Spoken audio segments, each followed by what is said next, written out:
Macbeth, the graphic novel, Act 1, Scene 3 and 4. Where have you been, sister? Killing swine. And you, sister? A sailor's wife had chestnuts in her lap and munched and munched and munched on them. Give me one, I said. Get away from me, witch! The mangy, fat-bottomed creature cried. Her husband has sailed to Aleppo as master of a ship called the Tiger. I'll sail there in a sieve, turn myself into a tailless rat, and do such things to him. I'll do, and I'll do, and I'll do. I'll give you a wind to sail there. You are kind, and I another. I myself control all the other winds, along with the ports from which they blow, and all the directions on the sailor's compass. I'll drain him dry as hay. Sleep won't visit him, either at night or day. He will live as a cursed man for 9 times 9 weeks. He will waste away in agony. I cannot make his ship disappear, but I can rack it with storms. Look what I have here. Show me, show me. Here I have a pilot's thumb, drowned as homeward he did come. A drum, Macbeth has come. We weird sisters, hand in hand, swiftest travelers on sea and land, dance about like so, 3 times to yours and 3 times to mine, and 3 times again to add up to 9. Enough, the charm is ready. I've never seen a day that was so foul and so fair all at once. How far is it supposed to be to Forres? What are these creatures so withered and widely dressed? They look like nothing on earth, and yet here they stand. Are you alive? May a man question you? You seem to signal that you understand me, by each putting a gruesome finger on her skinny lips. You look like women, but your beards prevent me from believing that. Speak if you can. What kind of creatures are you? All hail Macbeth! Hail to you, Thane of Glamis! All hail Macbeth! Hail to you, Thane of Cawdor! All hail Macbeth, the future king! Good sir, why do you look so startled and afraid of these excellent words? Tell me honestly, are you illusions? Or are you really what you seem to be? You greeted my noble friend with honors and predict a future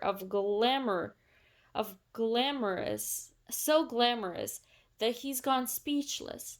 But you say nothing to me. If you can see the future and say how things will turn out, tell me. I don't beg your favors, and I don't fear your hatred. Hail, hail, hail! Hail to you who are lesser than Macbeth, yet also greater. Not so happy as Macbeth, yet much happier. Your descendants will be kings, though you will not. So all hail Macbeth and Bango. Bango and Macbeth, all hail.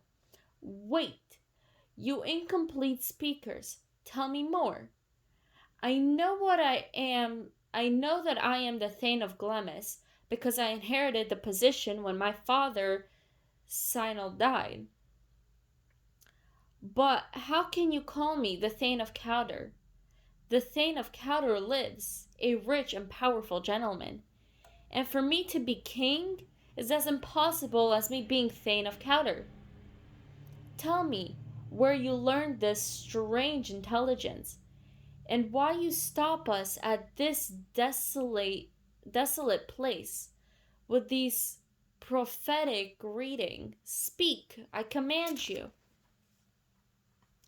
The earth has doubles, just as the water has, and these creatures must have come from one.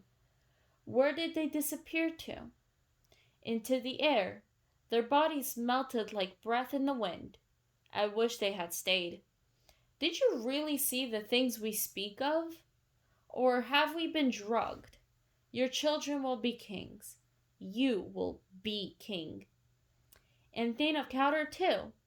Isn't that how it went? Exactly so. Who's this? The king was happy to hear of your success, Macbeth.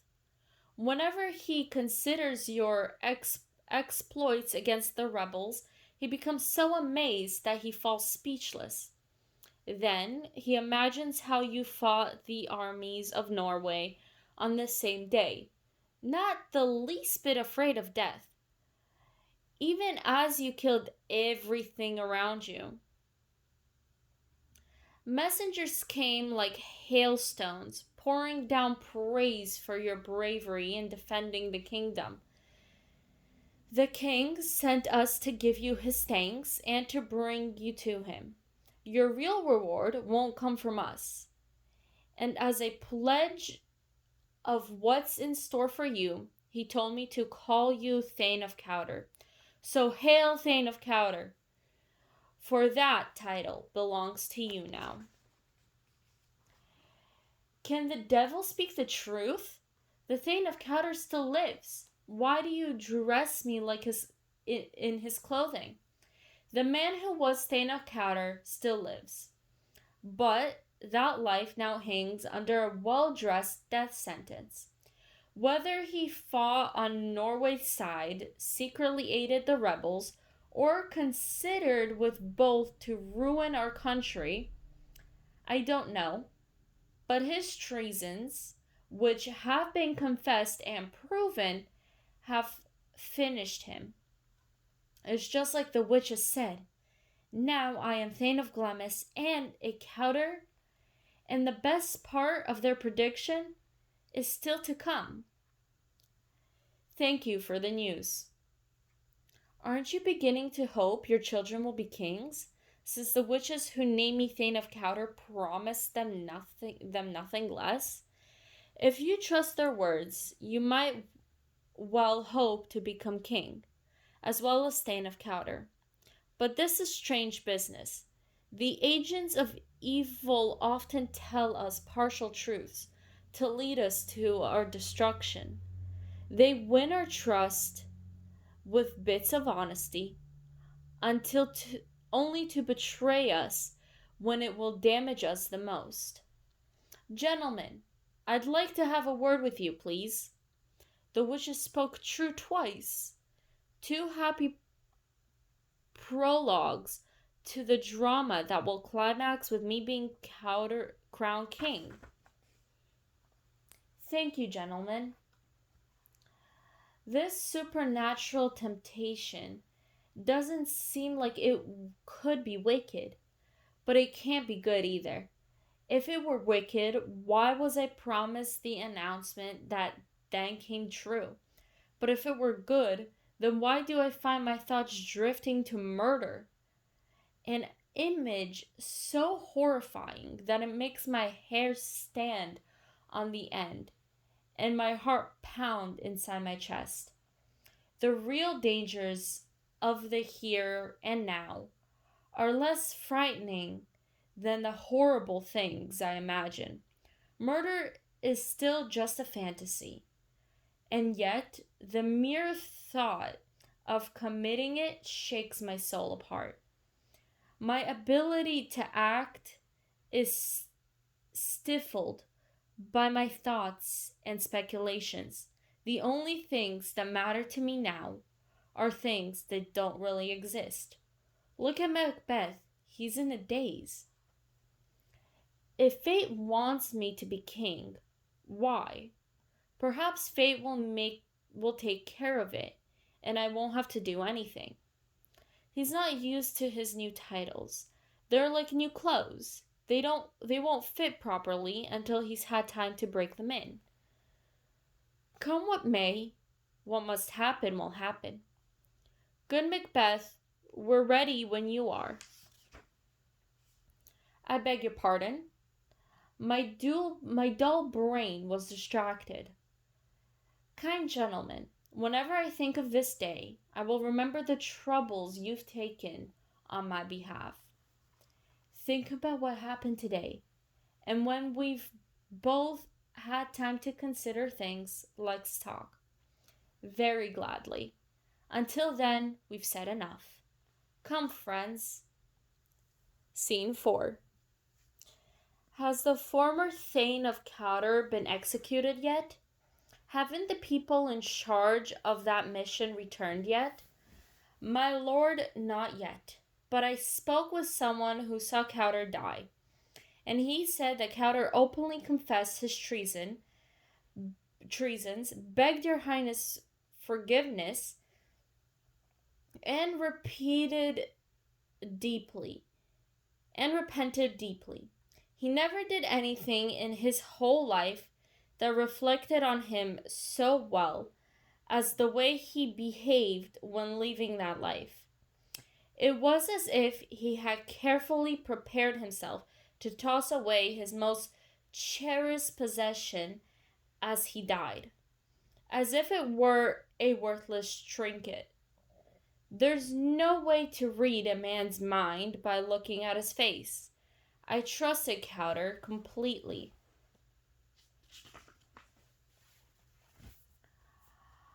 My worthiest kingsman, just this moment I was feeling guilty for the